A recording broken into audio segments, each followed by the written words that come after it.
Hi hello मैत्रीण, good morning. Shri Swami Samarth. मैत्रीण, हे पहा, आता मी मुलांचा आणि मालकाचा आवरून दिलेला आहे आणि ते गेलेले आहेत आणि मी लागलेली आहे माझ्या रोजच्या कामाला. पाहता ते गेल्याच नंतर मी पहिलं दार झाडून घेतलं, दारात पाणी मारलं, कारण मला सकाळी उठल्या उठल्या आवरायला जमत नाही, कारण दारामध्ये गाड्या लावलेल्या असतात. त्यामुळे मी ना मुलं आणि मालक गेल्याच्या नंतरच आवरून घेत असते. पहा, मी आता आलेली आहे वरती आणि ही पा किती पसारा झालेला आहे घरात. आणि मैत्रिणीनं माझा आज हळदी कुंकू पण आहे, त्यामुळे ना मला काम पण आज थोडी साफसफाई पण करायची आहे.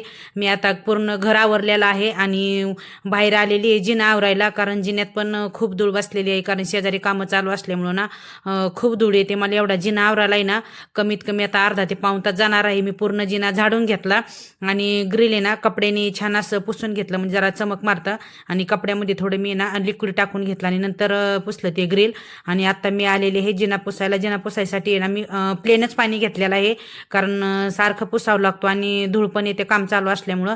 पहा, आता मी ना पूर्ण जिना पुसून घेते, कारण हळदी कुंकू असल्यामुळे ना माझं काहीच तयारी नाही आहे. माझं अचानक ठरलंय हळदी कुंकू करायचं, त्यामुळे मला सामान पण आणायचं आहे लुटायचं.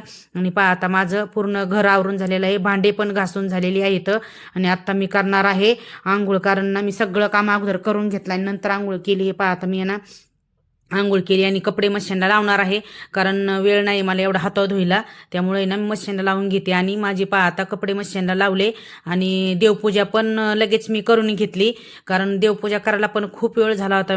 किती वेळ झाला ना मैत्रिणी, मला आता विचारू पण नका. कारण पहा, देवपूजा झाली आणि मी बसलेली आहे नाश्ता करायला.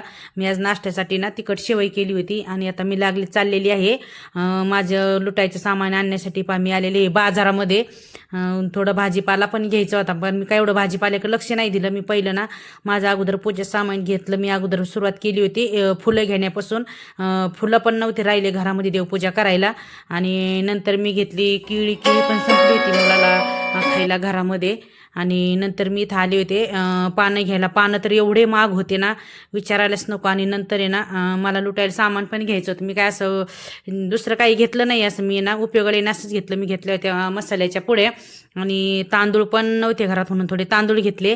आणि आज गणेश जयंती असल्यामुळे ना तिथं जवळच एक मंदिर होतं, मग मी चालू आणि तिथं ना महाप्रसाद पण होता. महाप्रसाद घेतला आणि थोडे येता वेळेस ना मी थोडं सामान घेतलं. आणि मैत्रिणी, मी आता घरी जाणार आहे, खूप वेळ झालेला आहे. आणि मैत्रिणी, माझा हळदी कुंकाचा ना ब्लॉग 2 पण येणार आहे. मी आता आलेच नंतर आहे ना कपडे सुकत घातले आणि मला साडीला इस्त्री पण करायची होती, मला पार्लरमध्ये पण जायचं होतं. हे पहा, आता मी साडी काढत आहे इस्त्रीसाठी आणि इस्त्री करायला बसणार आहे. आणि नंतर आहे ना मी पार्लरमध्ये जाणार आहे. खूप वेळ झाला होता, 4-4:30 वाजले होते मला आवरायसाठी. आणि मी कॉल पण केलेला आहे पार्लरवाल्या मैत्रिणींना, ते म्हटलेली आहे. हे पहा मैत्रिणी, आजच्या पुरतं एवढंच. बाय, मग भेटू परत पुढच्या ब्लॉगमध्ये.